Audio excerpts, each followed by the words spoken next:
So as you all know, with Module 24, we're getting a bunch of changes to the wizard, which will increase its effectiveness. And you may have noticed a massive increase to the at-will Chilling Cloud, which is now dealing 90 magnitude instead of the 65 it was before. Now, many would assume then that would affect companions that would, let's say, use that power, namely your Mystagog or your Paranoid Delusion. And so we better get them tested and see if that is actually the case, as we're on the Module 24 preview server and those prices have just skyrocketed. You're still going to be paying over 4 million for a Mystagog only on green, the count-wide version at 14 million.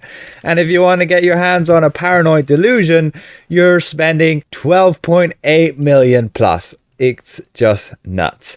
But let's actually see if it's going to be worth that investment at all, is it going to actually give you any more damage versus some other strikers. As you can see my companion damage tests, and yes, the Paranoid Delusion can do well, and this was module 23, but on a wizard it was performing significantly less than just running the Pseudo Dragon. So let's get them compared. So we went in our training room, summoned our dummy, and then just attacked. And you can see, indeed, the Mystagog does use Chilling Cloud, which is what I am using right here.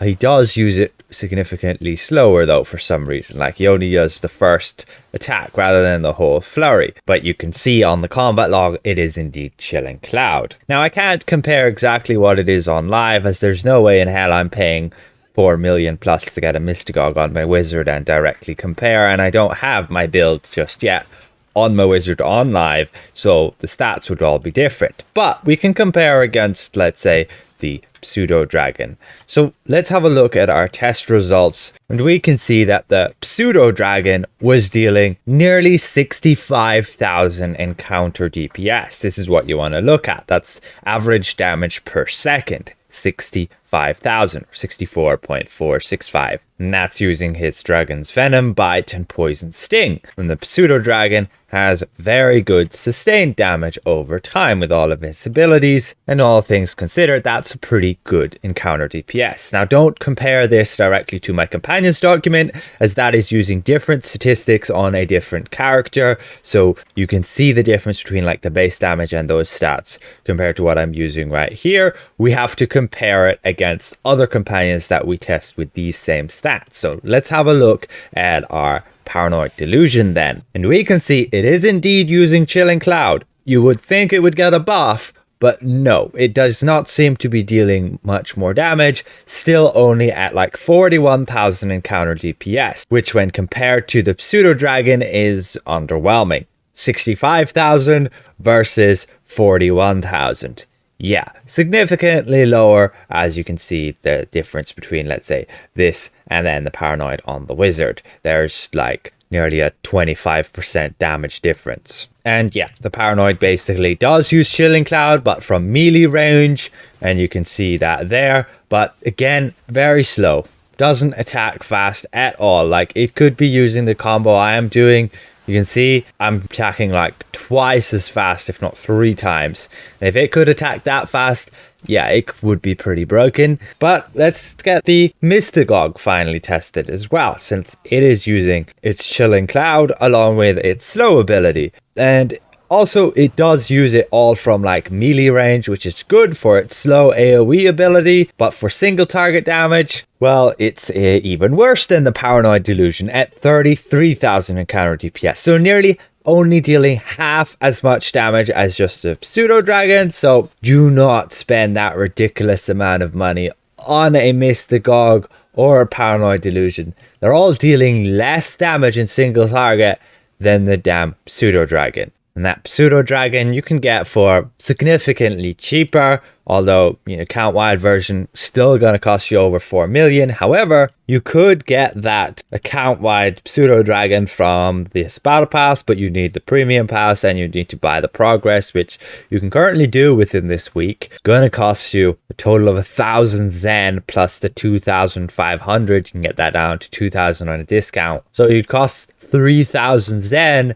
and sadly it's not in the Reaper store yet. But you can get the green version with trade bars from in a vendor just in here. He'll sell it to you for 800 trade bars. However, you might be considering, hey, but the Mystagog is for AoE damage, for dealing damage against multiple targets. And you wouldn't be wrong there. It does pretty well in AoE. We have 3, let's say, dummies here. He uses his slow, kills one of them, and does significant damage to the rest.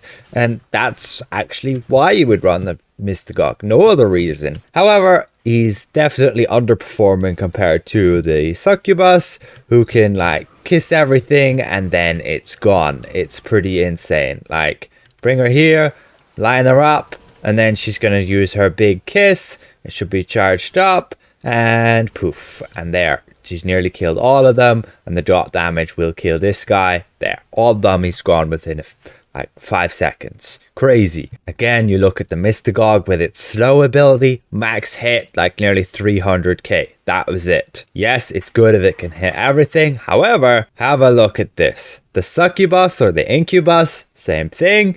You have her Deadly Kiss.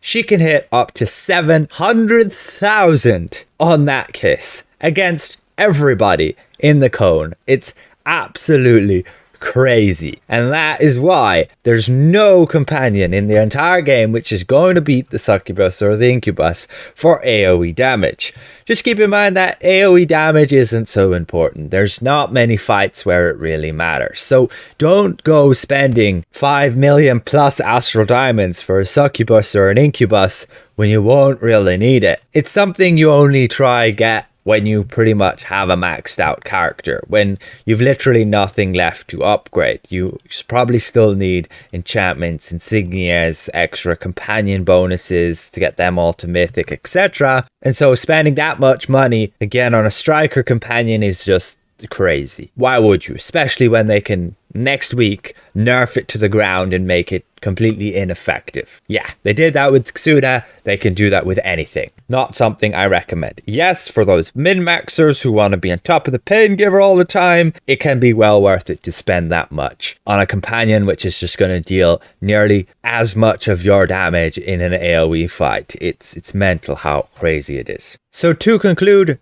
no real impact with the Paranoid Delusion or the Mystagogue with regards to the wizard getting a buff. For the wizard, the Pseudo Dragon is still the king of the hill for single target damage. For your boss fights, Pseudo Dragon is what you will want going into the next module.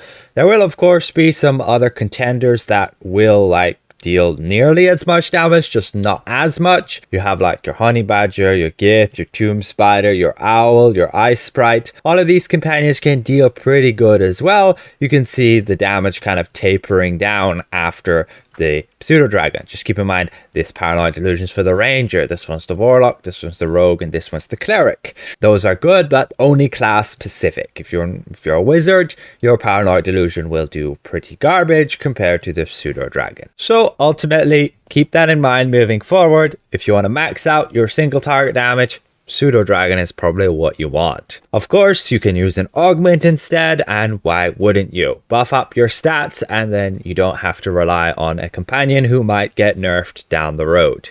Augments will probably remain pretty stable, and if not, even get a buff moving forward. I would very much like to see augments getting their ability changed to give percentage stats, or at least just the companion enchantment giving like 7.5% instead of 7,500 ratings. That would at least put them in a much better spot to help you cap out your statistics rather than having to try squeeze in the ratings and then end up just wasting a few. With that said, a special thank you to all of these channel members for their added support. And if I presented this well, consider leaving the video a like. And if you're new around here, consider subscribing. We'll see you guys around. Goodbye for now.